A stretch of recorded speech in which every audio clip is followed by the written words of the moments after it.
All right, so Risto here with George Mason University. We're talking to Stephanie Beni and Tim Fletcher today. They're both at Brock University in Canada, which you can look up on the map. It is just outside of Niagara Falls and across Lake Ontario from Toronto. But enough about geography. Here we go with a new episode of Playing with Research in Health and Physical Education.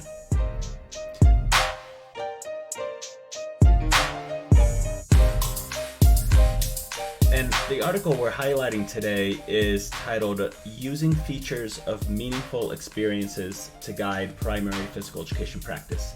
It was just published in 2018 in European Physical Education Review, one of the top impact factors in our field for journals. And then today's guests are the co-authors of this paper, Stephanie Beni and Tim Fletcher. Welcome to the podcast, and thanks for taking the time to chat about your paper. And I'm also excited to learn how to pronounce your other co-author's name, as I see it on a bunch of papers and I've never met this person. So maybe you can enlighten me a little bit. Yeah, so it doesn't sound as good without an Irish accent, but Deirdre, apologies if I get this wrong. It's Deirdre Necroineen. Awesome. Thank you. So I love the topic of the paper. I actually responded to a question in my secondary methods class referring to this paper when students asked me a question, and I said, just wait for the podcast. It's coming up. So it discusses providing meaningful experiences in PE, which I think we need a bit more of in certain cases. In your introduction, you link to a couple concepts from motivation, such as that individuals are more likely to commit to physical activity based on intrinsic motivational factors, like you talk about meaningfulness, satisfaction they get, the pleasure they get, or the joy. Then for extrinsic reasons, such as the improved physical fitness and weight management. How does that relate to physical education? Well, I think we feel at the moment that in a lot of places, the emphasis in PE coming from various places tends to be more towards the fitness and weight management side of things, and we think that emphasis is misplaced, and so that you can still have the physical fitness and weight management, but instead of prioritizing that, if we prioritize things like meaningfulness, satisfaction, pleasure, and joy, the fitness and weight management will come as a secondary outcome, but it won't necessarily lead to that commitment. The self-determination researchers have shown that the intrinsic motivational factors are more likely to lead to lifelong participation. So if we emphasize those, hopefully what we're all trying to do is to get kids to develop a passion for physical activity and movement so that they can do it both inside and outside of school. Awesome. And so I love the way that you've set up this research. You actually conducted an empirical review of literature on this specific topic, and then you went in and implemented this research based on what you found, which is how you should do it. So can you give us a brief summary in what is regarded as meaningfulness by young people in PE and youth sport? Well, in short, basically, our review found support for 4 of Scott Kretschmer's 5 features that influence meaningfulness. So that includes social interaction, fun, challenge, and then increased motor competence. And to that list, we added this idea of personally relevant learning. So basically, students are understanding what they're learning, why it matters, and then how it relates to broader aspects of their lives. We're still sort of investigating Kretschmer's idea of delight, which is his 5th feature, and how that influences children's movement experiences, and then to what extent we can make room for that in physical education. Okay, so I guess the logical follow-up here is we know what we should prioritize thanks to your review, but how do practicing teachers do what you've kind of highlighted in that review? Yeah, and that's really been the big question for us. We reviewed some papers that give us a little bit of direction on the how, things like, certain pedagogical models like sport education, game-centered approaches, though the meaningfulness bit tended to be sort of more of a byproduct rather than a focus of those approaches. And then additionally, in that review, we looked at a study by Linda Nilges that offers some different instructional strategies for promoting meaning, specifically in dance, in physical education.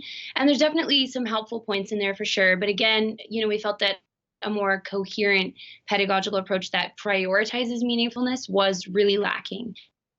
So that's sort of where this study comes in. After having identified these different features in the literature, we wanted to test the extent to which those features could be used as sort of a guide or a framework to prioritize meaningfulness.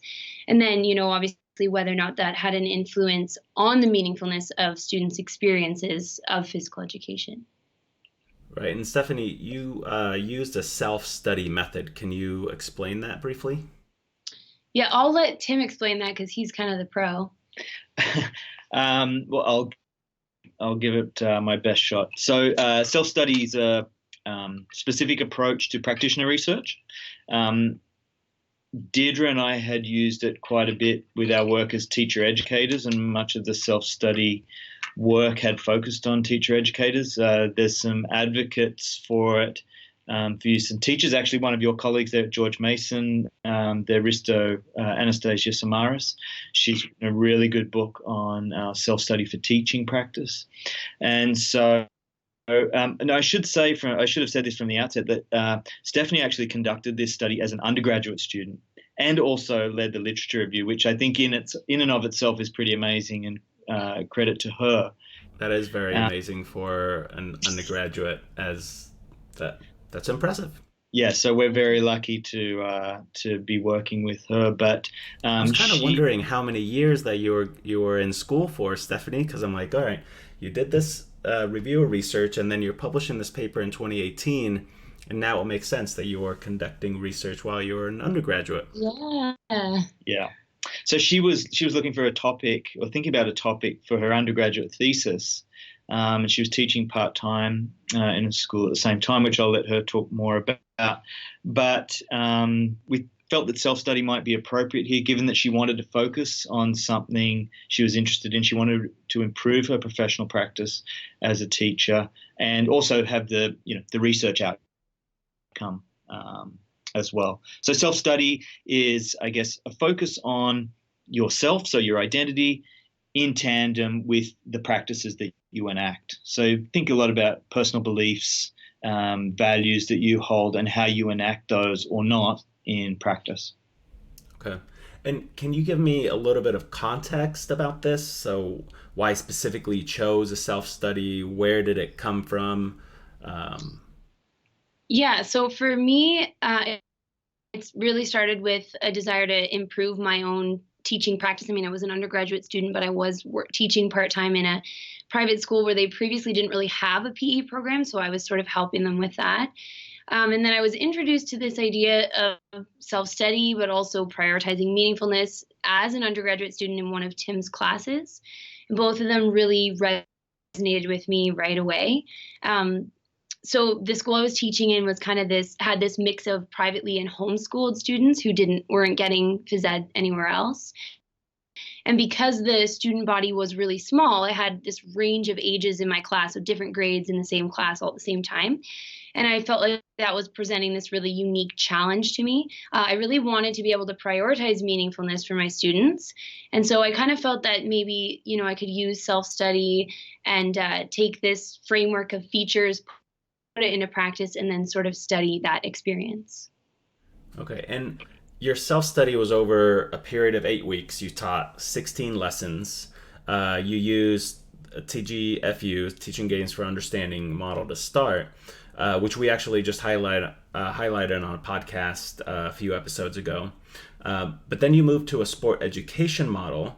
Now, my question is, how did you incorporate meaningful experiences into this model and your teaching, and why did you change models along the way? Well, I had previously used both of these models with my students, and I felt that there were kind of elements of each one that were helpful. But given the context in which I was teaching, where I had this wide range of ages in one classroom, I found that a lot of the time the younger students were really drawn to the type of experience they would get from TGFU, but the older students tended to prefer that more sort of genuine sporting feel of sport education. So really, ultimately, my decision to use both was based on, my prioritization on meaningfulness and feeling that ultimately this would probably be the way that I could kind of reach everyone in my classroom. So we ended up focusing a lot on, motor and tactical development through TGFU, and then we used sport education and to sort of bring it all together in the end and have this sort of culminating tournament and festival. And then, in terms of bringing meaningfulness into the lessons, it really, to me, it came down to looking for ways that I could prioritize meaningfulness through placing a strong emphasis on each of those features that we talked about before, and just really bringing that into my planning and teaching in every lesson. So some of them I felt were fairly strongly accounted for through the model.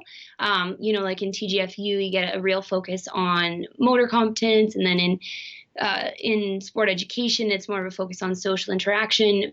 But in either case, I was just really focused on bringing those features into each lesson.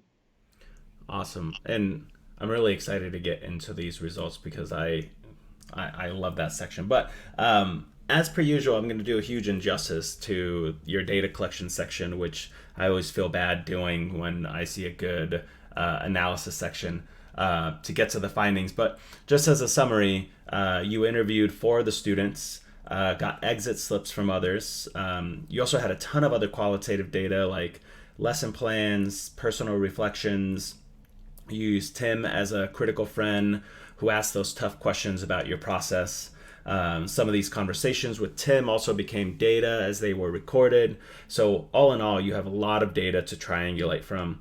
But going into your findings and discussion section, you started off with an explanation of how you actually made the meaningfulness piece explicit to the students. Can you explain that? Yeah, it was really important to me to be really explicit with my students about my intention to prioritize meaningfulness. And I really wanted to invite them to play an active role in that process.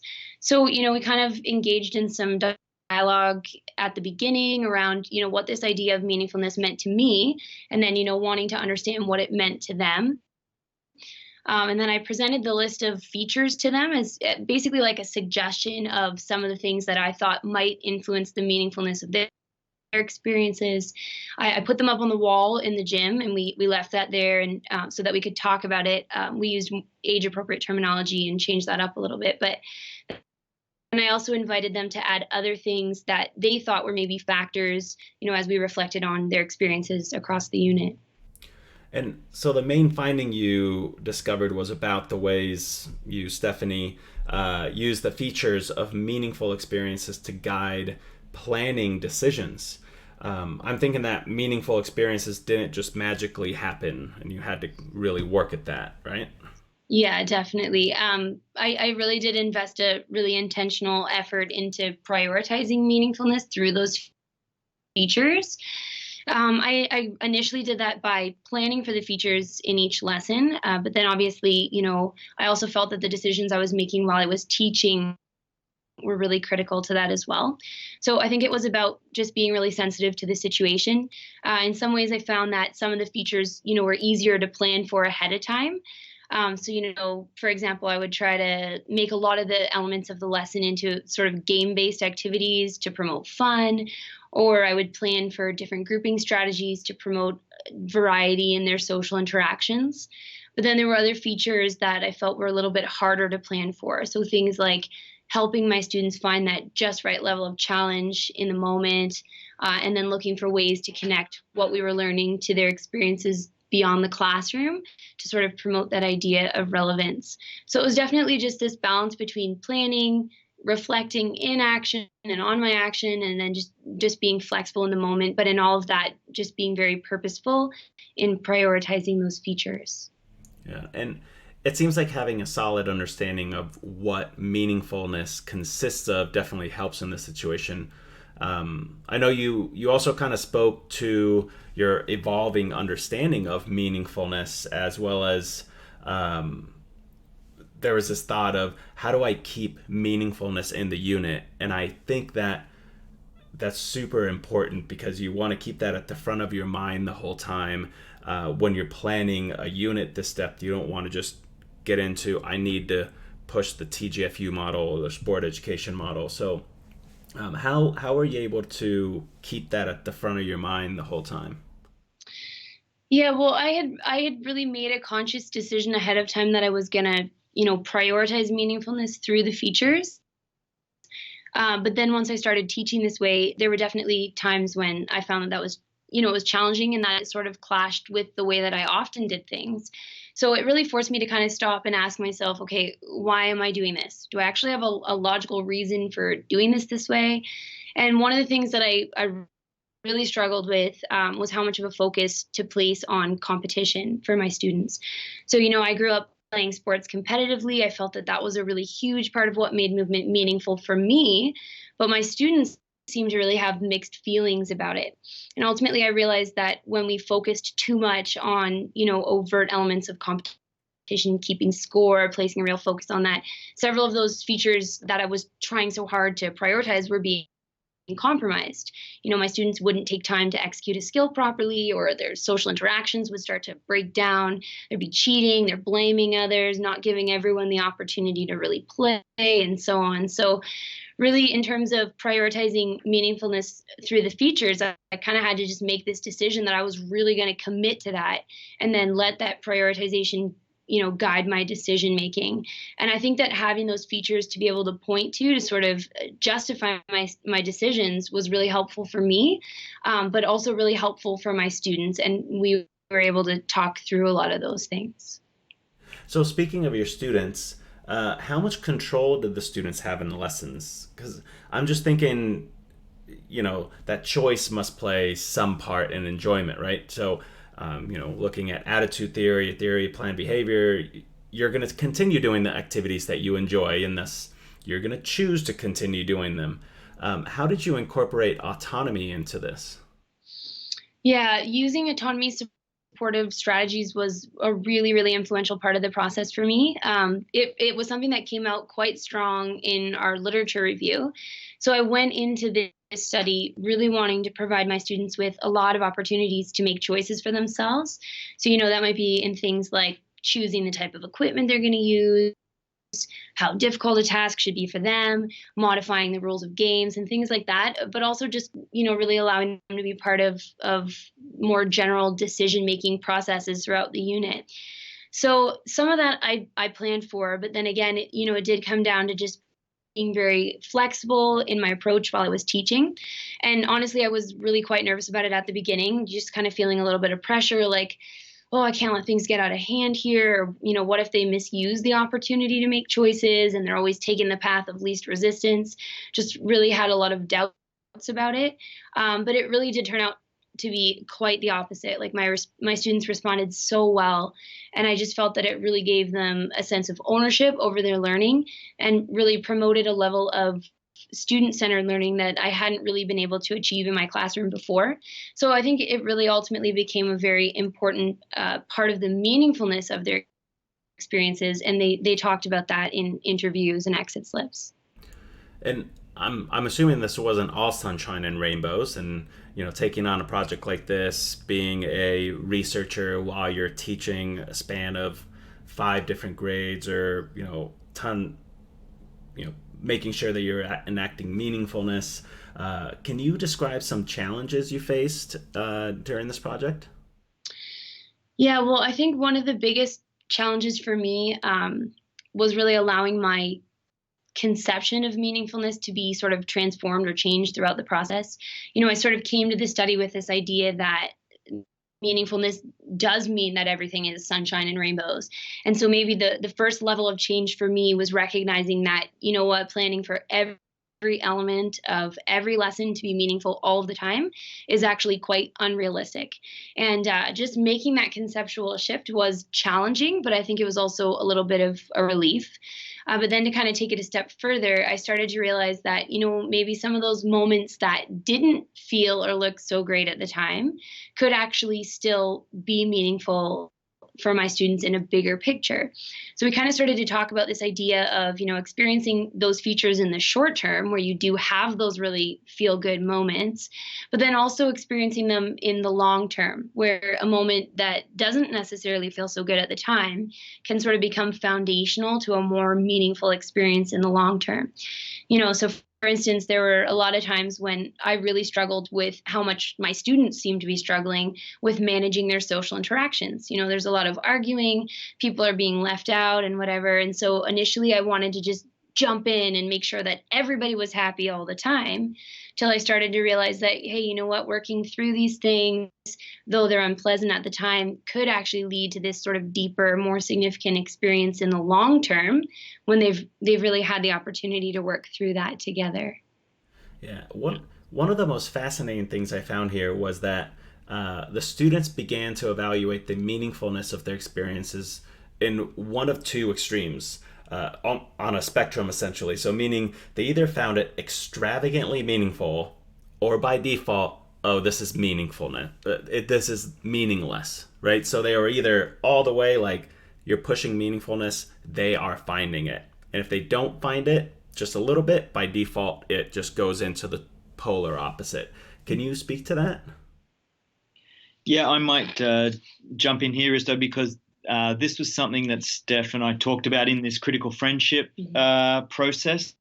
And we both, I can remember the day exactly we were sitting in my office talking about this and some of the struggles. And it took me by surprise. I certainly wasn't expecting the students to react like that. So it took us some time to come up with the idea of trying to promote the way that we talked about meaningfulness as not something just being meaningful, and if it wasn't, therefore it was meaningless, because that was the interpretation that the students were having.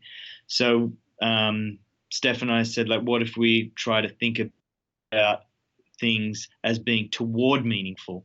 And so using a scale, I think we developed, like we just said, if you think of it on a scale of 0 to 10, is this going, towards the side that's 10, or is it going more towards the side that's 0?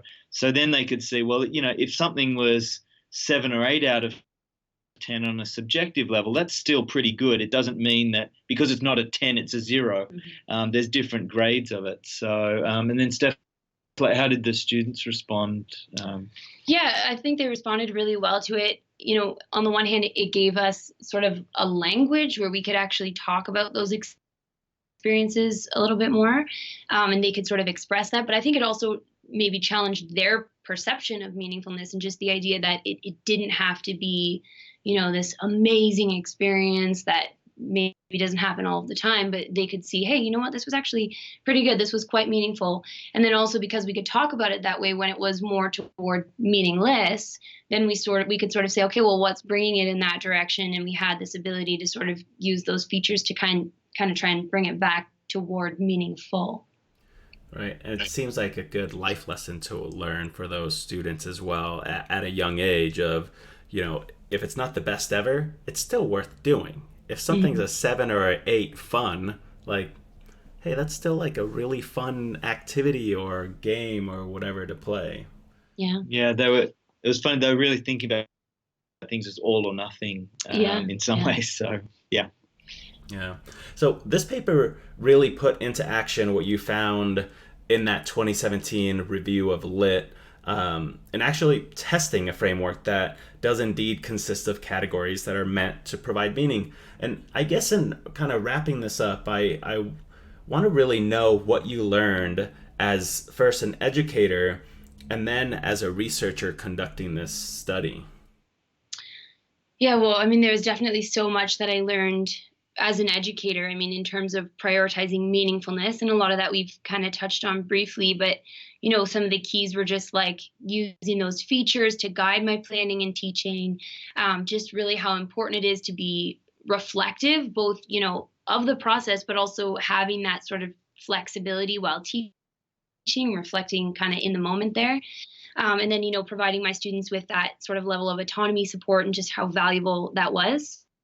I think ultimately a really big takeaway for me as a teacher was, this sort of commitment to prioritizing meaningfulness for my students both in the short term and more long term ways, just as much as I can. I definitely also gained a lot, both as a teacher and a researcher, from the self-study process, and just really the depth of reflection that required, and just making me sort of stop and ask questions of myself, and just be more reflective. I think also as a researcher that I really walked away from this with a deep sense of how important it is, I think, to involve teachers in the research process, but also, with an excitement about the potential of this approach, and maybe being able to share that. But then, with quite a few questions and ideas that I think are maybe unanswered, but sort of beginning to bear themselves out now as we kind of conduct some other studies. Great segue into my next question. What are the next steps for research on meaningfulness in physical education? Well, we've been able to take Steph's work and then another work of another student/teacher over in Ireland, Ciara Griffin, who did something similar in Ireland. So we've been able to use Steph's work and Ciara's work as pilots, if you like, to try to now take this to more teachers out in the field. So we just got a grant from the Canadian federal agency, the Social Sciences Humanities Research Council. So that's allowing us now to take this out to some teachers, for a small sample of teachers to start with, to try to let them work with it and play with it, and also to give us some feedback on how it might be refined. So we realized that, we can't say that this works for sure just based on Steph's experience. So we're trying to get some input there. And Steph now learning to be a researcher, she's now leading that side of our project. So she's being able to use her experiences to help teachers, but also to learn from the teachers for her own practice as an educator and as a researcher as well. So we're gradually starting to scale up. We don't think this is the answer or anything like that, but I think one thing that it shows, and I guess gives me a bit more conviction about, and any students who might be listening out there, you're asked constantly to write what's your philosophy of education or your vision or something like that. But I think Steph's experience really showed us that having that vision, whether it's meaningfulness or whatever it might be, if you have the tools to put that into action, that can really help you become a better teacher, teach in coherent ways and those sorts of things. Yeah, and I think, Stephanie, you have a great example of how to become a researcher and doing the research in the proper way. I'm, truly impressed with the way that you went about this systematically, of first figuring out, doing a really in-depth literature review, running these two side-by-side studies in Ireland and here, and then building on that, getting a grant to then start implementing it on a larger level. That's just good research. So kudos to you both on that. And I want to thank you for your time. It's always super interesting for me to hear these experiences from first a point of view of the teacher as a researcher. I know it's not easy to conduct and put those two hats on at the same time, of research and teaching. And it's not easy to have yourself out there explaining what you do, setting yourself up for commentary from the masses. So we all really appreciate your work. Can you let people know where they can find more information on current work you're doing, on each of your social media, the blog that Tim, you run? Yep. So Steph and I each have our individual Twitter things. I'm Tim Fletcher 12. Yeah, I'm just at Steph Beni. And then we have one for our team, which is at meaningfulpe. We have a website, which is meaningfulpe.wordpress.com. And so for teachers out there, or people whose libraries might not subscribe to the big publishers, we have all our papers in their sort of accepted final format, just maybe not pretty PDFs. So all of our work can be accessed for free. And I think, Risto, you said you might be able to put the link there on the in the notes or something like that, which would be great. Unfortunately, we couldn't afford the open access costs on this one. Yeah, they are pricey. So I will link to the blog, the website, and both of your Twitter handles there. Thank you so much for your time. We'll also put a citation for those who are looking for the full citation. That'll be in the notes section. And so that's all we have for you on this episode. And thanks for listening. Thanks for having us.